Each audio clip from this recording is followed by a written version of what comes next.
Welcome to Blaise the Trail podcast, bringing you authentic and vulnerable stories that will inspire you to breathe fire on this world and become your own hero. Here's your host, Blaise Hunter. Hello, welcome to Blaise the Trail podcast. I'm Blaise Hunter, and I am a fertility expert. No, I don't help people get pregnant. This is a different type of expertise.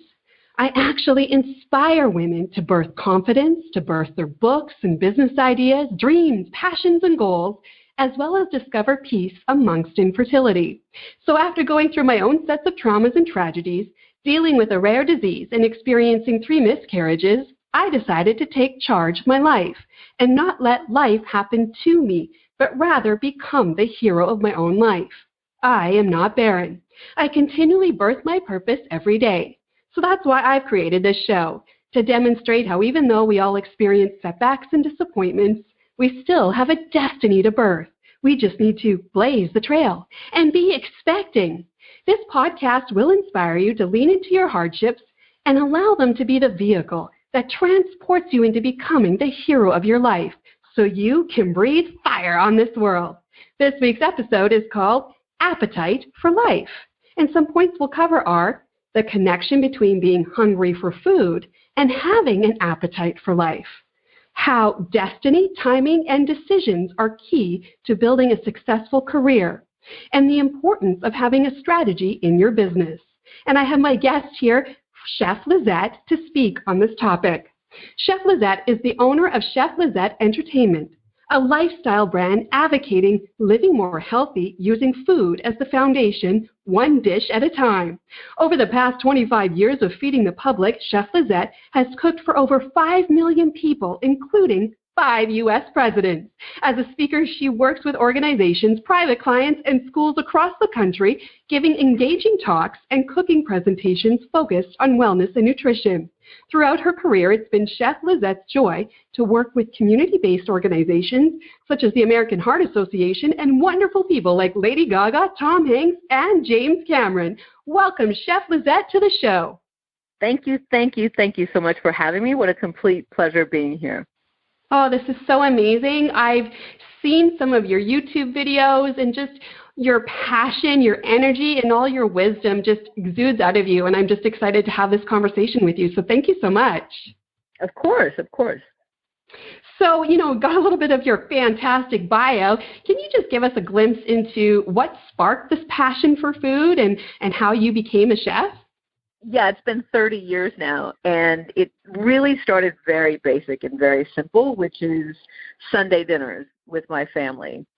More than 20 of us would pack my grandparents' house together in Los Angeles, and that's where it all started.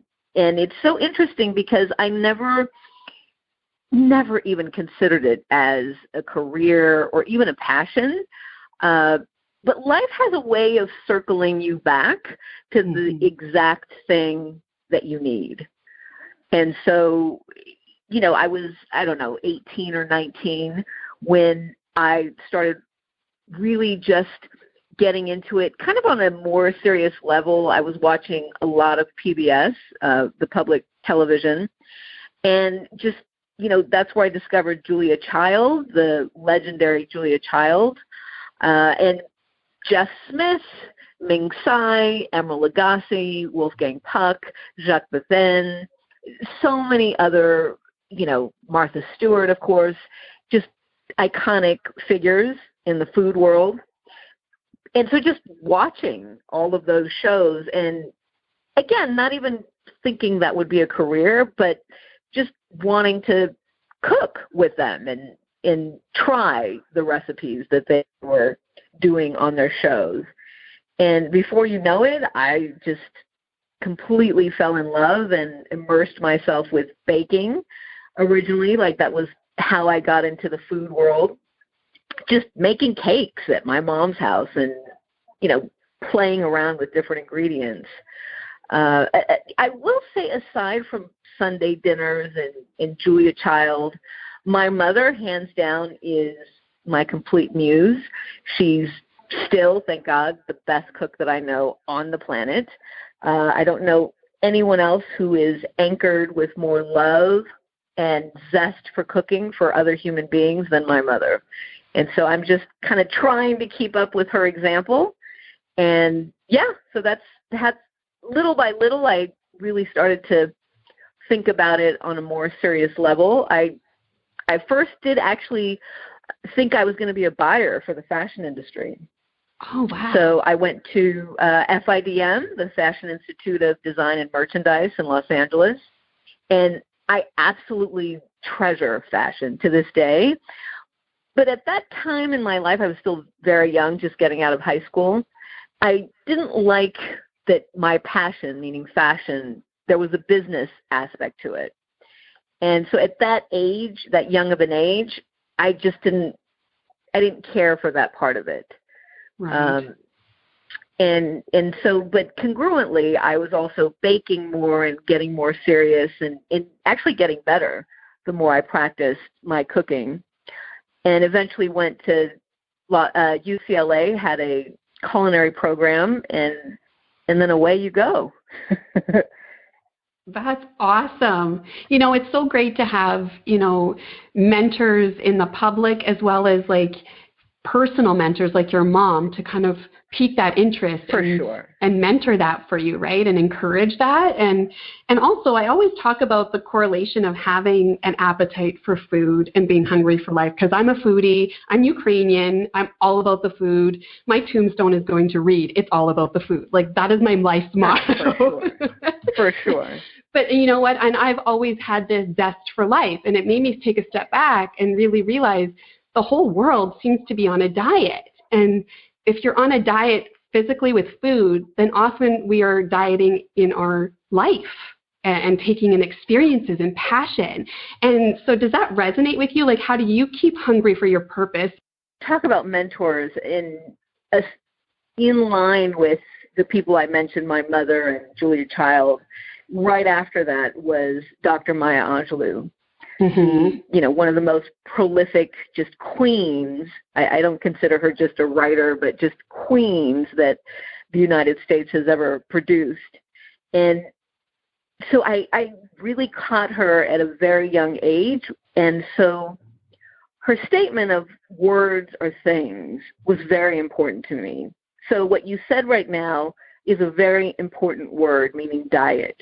Mm-hmm. And diet also speaks to a mindset. Yep. When you have a mindset of diet, meaning lean and not abundant, there's a real problem with that. And I think that we've gotten into this society. It's so interesting how paradoxically we're not just the most obese country in the world, but we're also obsessed with dieting. Yes. And with watching our weight. And, I come from Los Angeles. I live in New York. And, Los Angeles or even Hollywood land is obsessed with this toxic, very unhealthy perspective about what a woman in particular should look like. Mm-hmm. And so when you say the word diet, I run like crazy. Me too. Because I think, and also coming from, I was born in Mexico City. My brother and sister were born in the United States. So I'm, legally a citizen of both countries. And so what I wanted to say with that is that it just, being Mexican American and like you, and I'm sure your family, of all of these extraordinary family meals, also causes you to maybe be a little overweight, right? Mm-hmm. Because you love food so much, because you do have a massive appetite for food and for life. You got to be careful with that. And so I'm a hardcore foodie. Probably, I don't know anyone who loves food more than me. And so there's a constant, I don't even want to say balance, there's a constant harmony that has to take place with absolutely loving and not monitoring and not depriving myself and not living in this diet society. I think that diet society actually only makes you more obese, not the other way around. Because again, it's about a mindset. When you have a diet mindset, you then have a lack of abundance mindset. And that carries forward into every area of your life. And that's not good. And what I'm particularly passionate about is changing the conversation for young people in particular, because words do matter. Images, social media, all of this stuff that's going on in society right now really matters in terms of imaging the children, both boys and girls, of what they're seeing and the messaging that's being fed to them. Absolutely. And like you said, you're starving yourself of nutrients, of energy, of experiencing food in general rather than dieting. Correct. Which die is in the word diet, right? Like it's not good. You're setting yourself up for a very stale experience if that's the mentality you're taking in, right? Correct. And again, I want to focus on the word abundance. Because abundance goes both ways, right? Overabundance is gluttony, and that's not good, right? But having an abundant mentality and being confident, knowing that you have the self-discipline to have a zest for food, to have a hearty appetite for food, and just know how to manage that in your life. And know where to give yourself the wiggle room to have that, Cherry Garcia from Ben & Jerry's ice cream, like have really extraordinary meals without feeling like, oh my God, I'm going to gain 5 pounds from my favorite slice of pizza. Like it's just, it's a very depriving mentality. And whether people realize it or not, that compass, that mentality over time is an absolute driver in your other life decisions. You're so right. And so, like I said, you said you've been in the business 30 years. You've developed your craft. Like, how do you stay hungry to keep going? Like, because sometimes people that have done it for so long and are so good at it, it becomes a little bit mundane. Like, how do you keep that hunger? Oh, for sure. A gazillion times. I can't even count how many times I've been burnt out. Because, you just ask any creator who makes art. It could be music. It could be any form of art. Any artist who is honest with you will tell you that there's pockets where they just don't have it, where they're burnt out, where it's just too much. Because creating art, and food is an absolute art, is you're giving a piece of your soul every time you make a meal.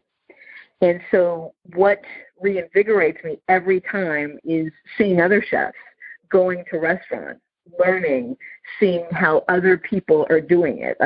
Chefs are literally my favorite people because they're the constant beacon, if you will, that always brings me back in, that always reminds me, no matter how hard it is, no matter what turbulation is going on in my job, like chefs always have a way of like being that lighthouse to remind me to always come home. Oh, that's awesome.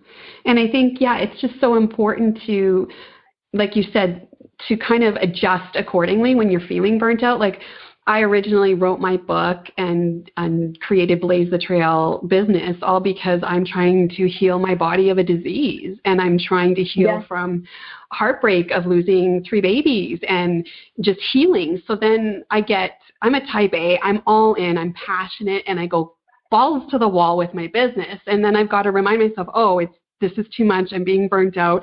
And the whole reason I started this to have fun and lean into this, not to overstress. So then I have to adjust, right? I think it's always that check system within yourself being like, I'm not having fun right now.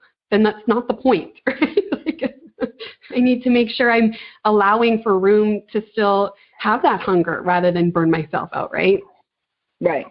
So, you said something really important that I want to kind of really highlight, and that is type A. Yes. I think that the word type A, or that phrase type A, needs to have a better explanation. Yeah. Because I'm a type A. I think I hope that you have young people listening to your show. Every time I speak, my hope is that it's that demographic who's listening to this.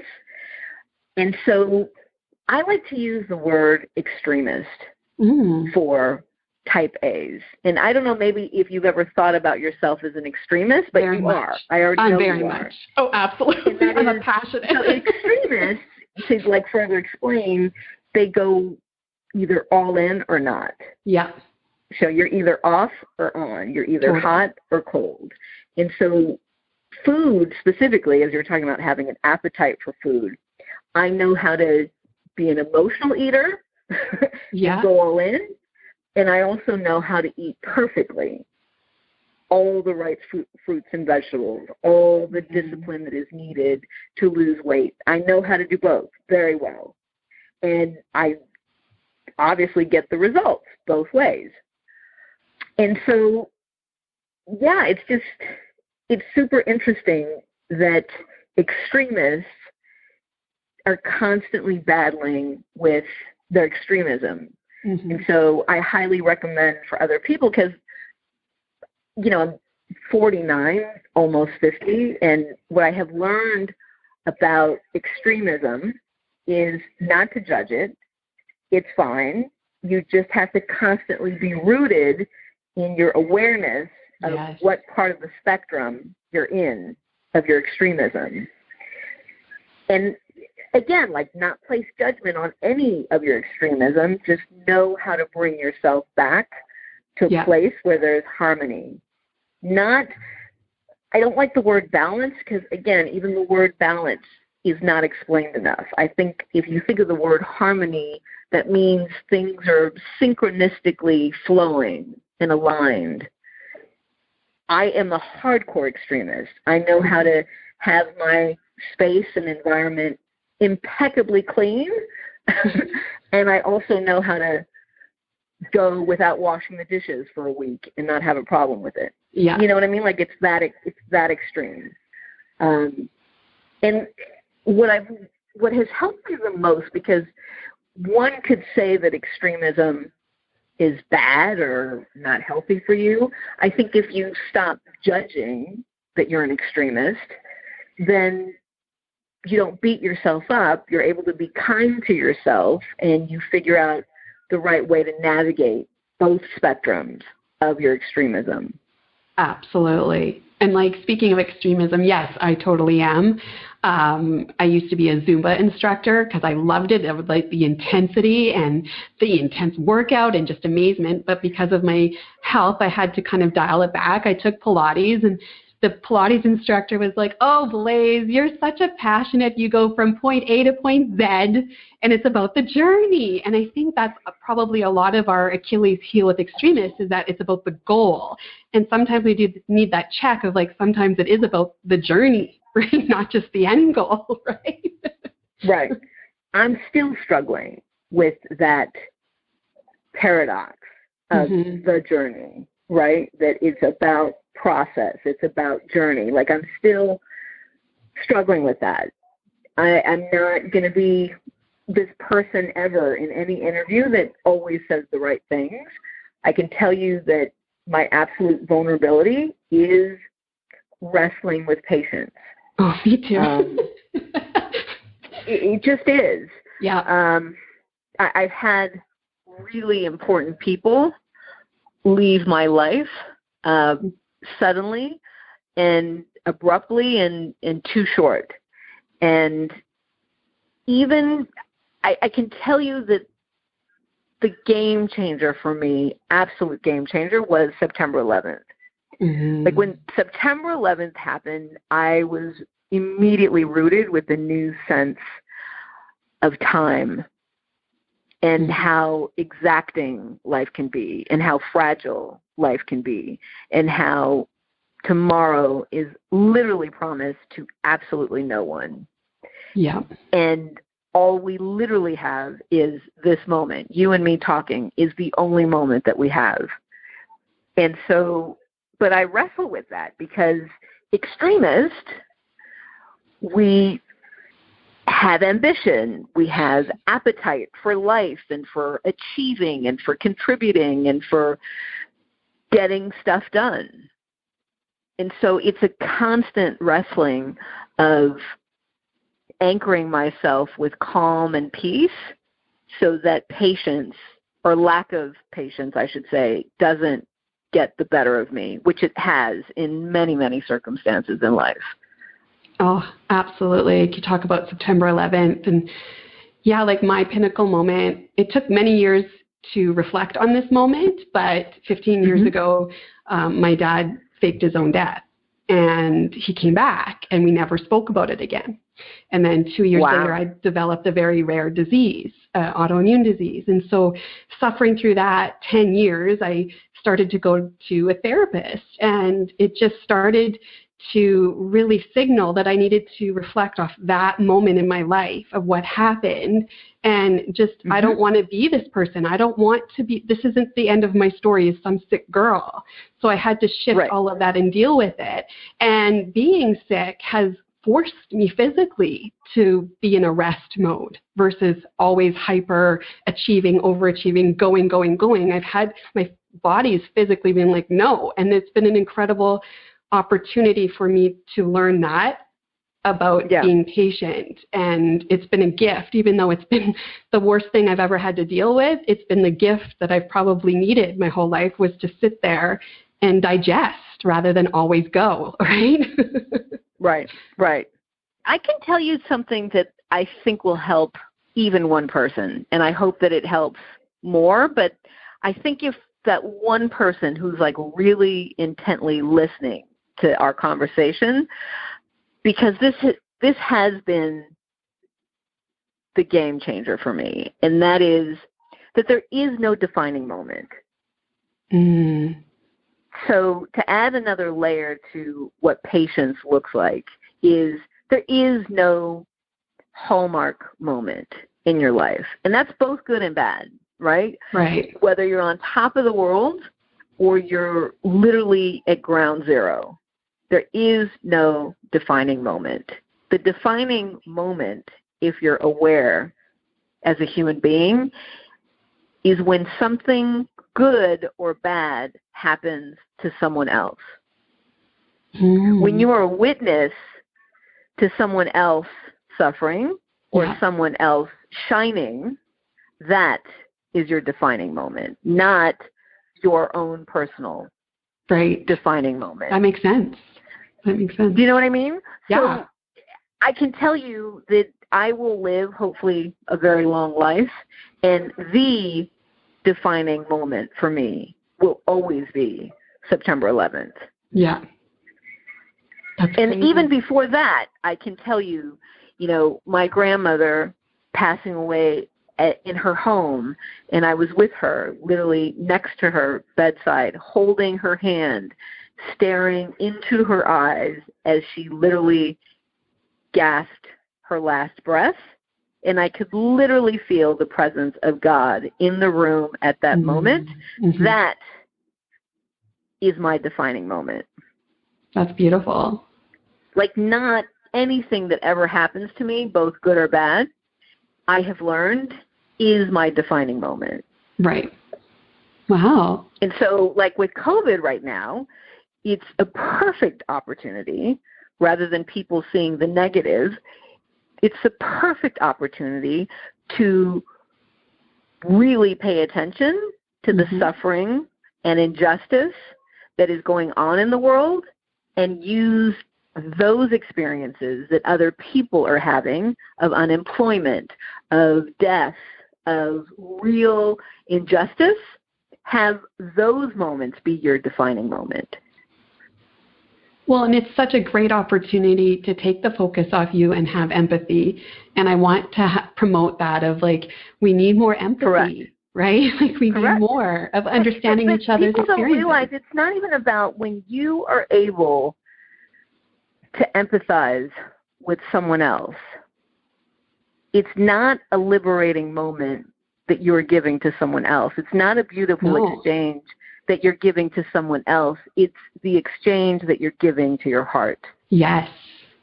When you empathize for someone else, it is your hallmark moment, not theirs.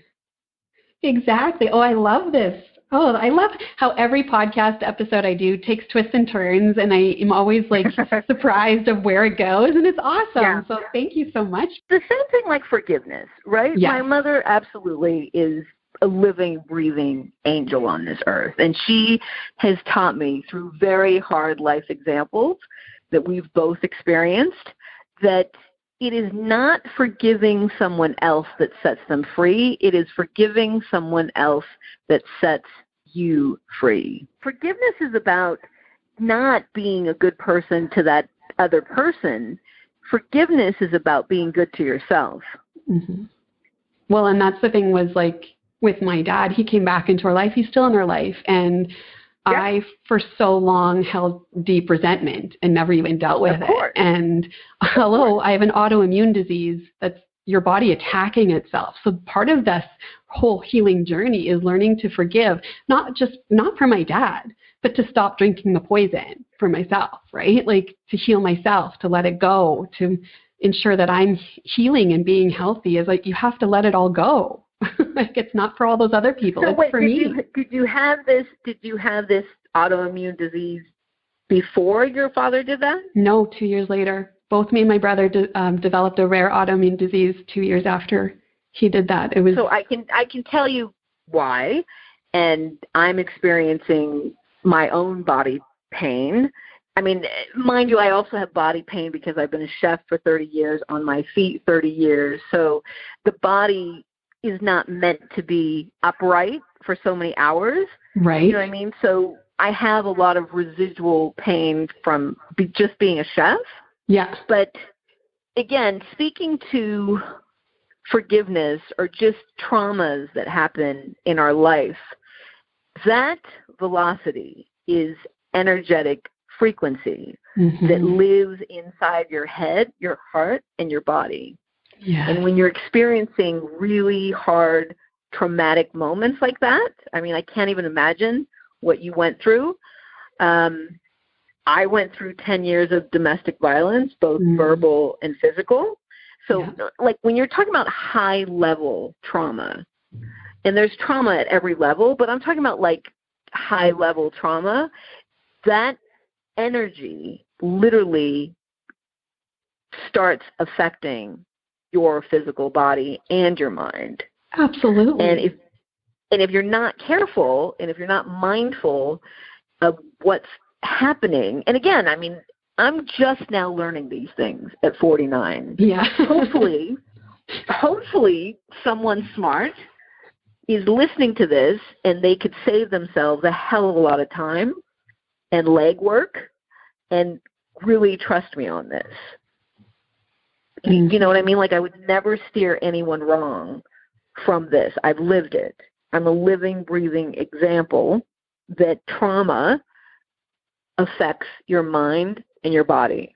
Yes, absolutely. And I think that's, again, my journey too. Like, I'm a little bit younger than you. I'm 39, but I learned this 6 years ago. And yes, and there's that extremist in me is like, why didn't I learn this at 20? But you know what? You can't do that. I didn't know then. But now I'm starting it and I'm starving the disease. And, you know, I caught it now, not at 50. I caught it now and working on that. And then hopefully I can teach the daughter that I do have to be even better younger and then like be a ripple effect of the work that I'm putting in now, right? I actually already, quite honestly, I already see you healed. Yes, I think I'm just manifesting it and walking it out. I'm totally have undone the tight ribbon of it, but it's just coming undone, right? It's just walking that out. Well, and let me tell you something. This is a very important part.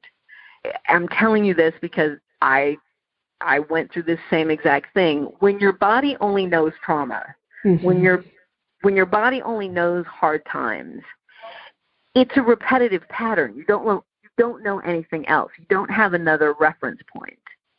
You're stuck in drama land. Yes.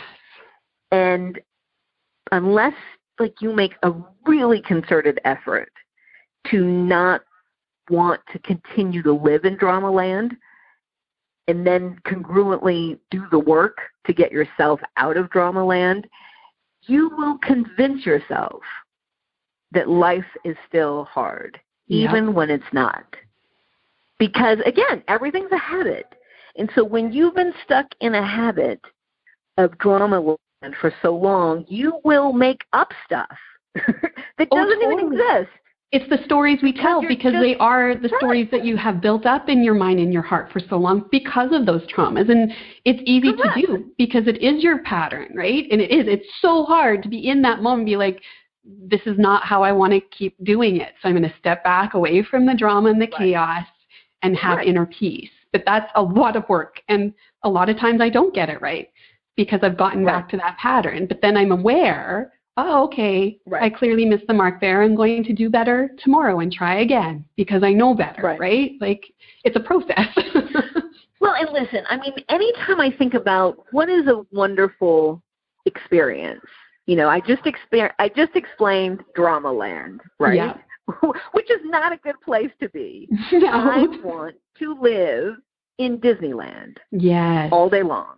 And let me explain what I mean by Disneyland, because many people could think that that's airy-fairy and not real and make-believe and, you know what I mean? What Walt Disney created was exploration. What Walt Disney created was an environment of joy. What Disneyland created is a multi-dimensional experience of freedom, of bringing that inner joy, no matter what age you are, and being able for that moment while you're in Disneyland to have just the most amazing, joyful experience. That's not to say unrealistic. That's not to say fantasy land. That's not to say, well, that's not realistic. I don't know a single human being on earth who hasn't been to Disneyland, and for that time that they were there, no matter what age, they completely let go of any trouble that they have in their life, and they're just happy. And so to me, I want to live in Disneyland every day, all day long. And not to mention, I mean, they created fun characters, in actual movies. And to me, Disneyland is not just a recreational park. To me, Disneyland is a lifestyle. Totally. So do you want to live in Drama Land or do you want to live in Disneyland? And it takes incredible intention and work. Incredible. It's the whole thing. You just said the most important word of this entire conversation. End of story. We could wrap it up right there because there's no other word more important than intention. What is your intention? Do you have a willingness to change your life? Yes.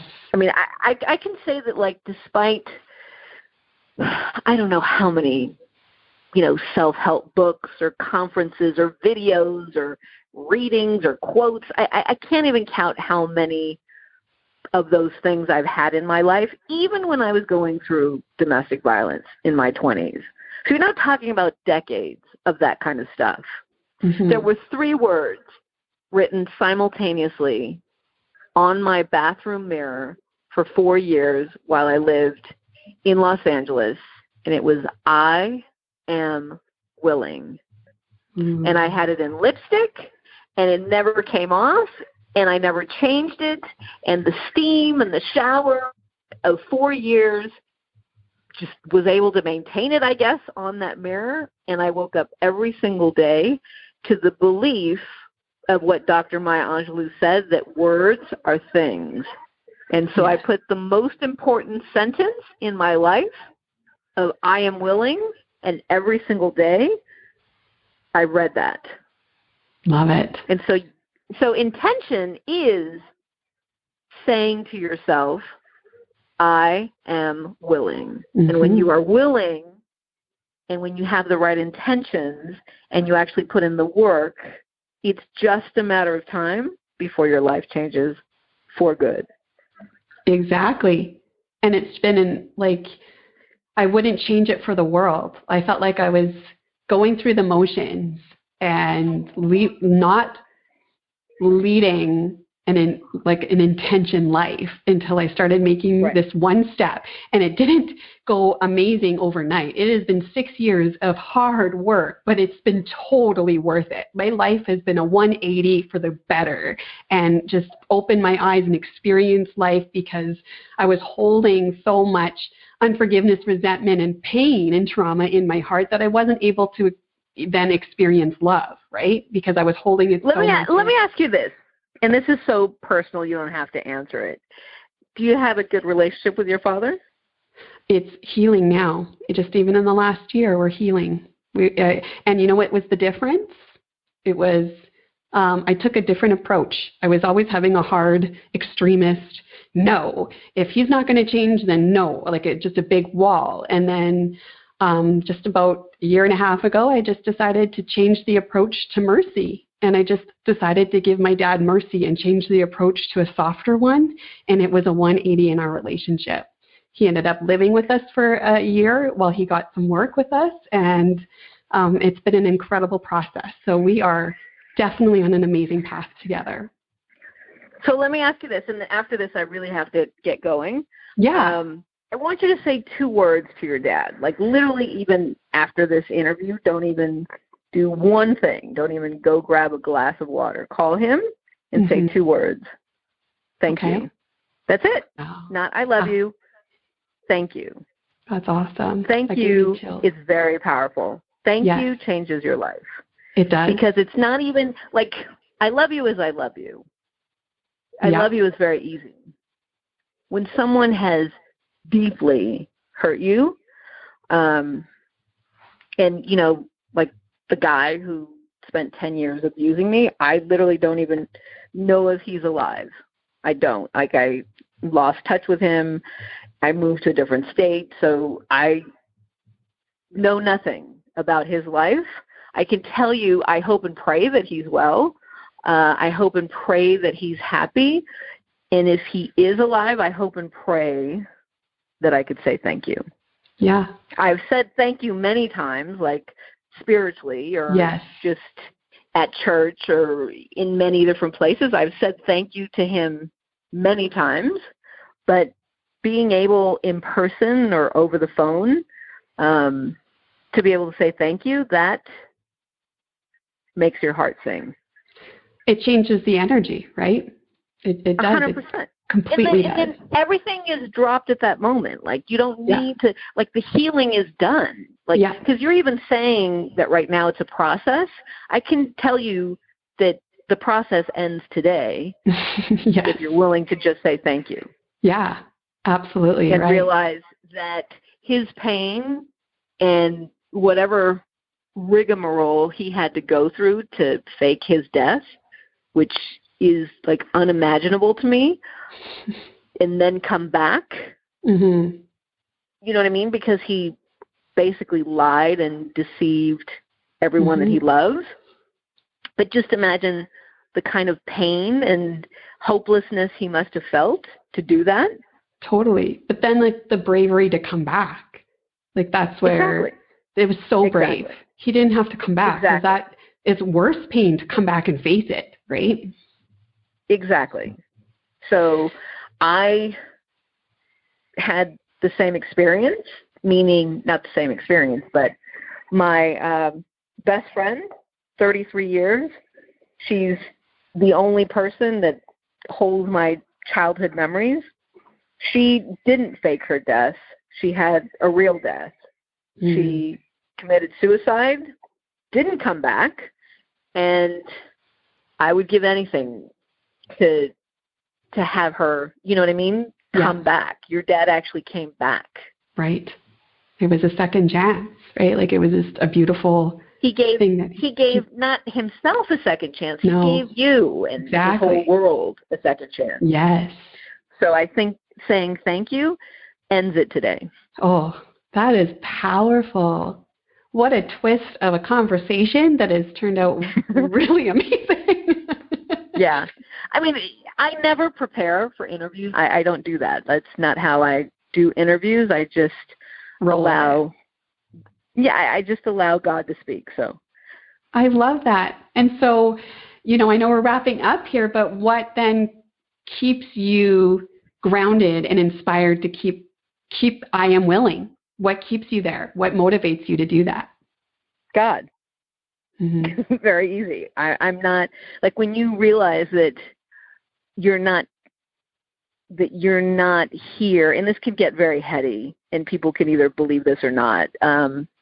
When you just realize that your life no longer belongs to you and you're here to serve on a real level, and take the good and bad that comes with that, then that's what keeps me inspired.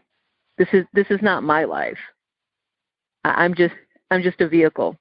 Yes, exactly. Oh, I love it. Oh, so just to recap, we were going to really explore Chef Lisette's career and her points for business. Yeah, that doesn't matter. It didn't matter, right? Because the appetite for life really shifted to the really meaning of life. And so the recap is that, the the drama can be turned into our Disneyland state of mind if we allow it to. Having that intention for your life and saying, I am willing to have that appetite for life, and the power of thank you. And thank you, Chef Lisette, for coming on and just, blowing us away with your deep insights and how we can have that appetite for life. So if people are interested in learning more about you, where can they go? ChefLisette.com. Wonderful. That has all of my links out to all of social media. Thank you so much for gracing me on my show today and get very vulnerable and real and just having this conversation. I just really appreciate it. So thank you so much. Of course. Thank you for having me. If you want to learn more about my consulting programs, purchase my book, or have me speak at your next event, visit blaisehunter.com. I do have a free offer for everyone. When we get lost when we're driving, what do? We Google Maps it. So why not Google Maps our life when we're feeling anxiety and overwhelm? I have a free video on the free offers tab on my website. Go and click on that, and you can get a free video to help you when you're feeling overwhelmed in your day. That's it for this week's episode. Challenge yourself to be vulnerable, lean into the difficulties, and have those open conversations so we can rise up as the heroes of our lives, and let us breathe fire together. If you've enjoyed this show, please subscribe and support Blaise the Trail podcast. Reviews are always welcome and very much appreciated. Thanks for listening. I'm Blaise Hunter. You've been listening to Blaise the Trail with Blaise Hunter. To learn more about how you can breathe fire and unleash the hero within, or to listen to past episodes, visit blaisehunter.com.